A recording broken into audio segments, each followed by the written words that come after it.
Niyanig ng magnitude 6 na lindol ang Southern Taiwan kaninang madaling araw.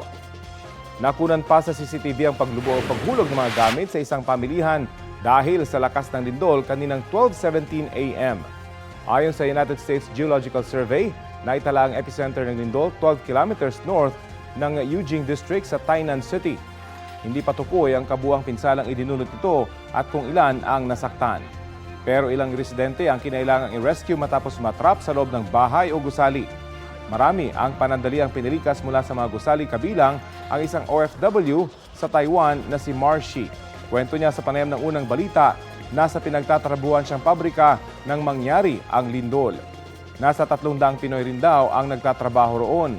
Nang lumabas sila ng gusali, may mga nakahanda ng ambulansya para sa mga kakailanganan ng atensyong medikal. Nakabalik din naman daw sila sa pabrika kalaunan.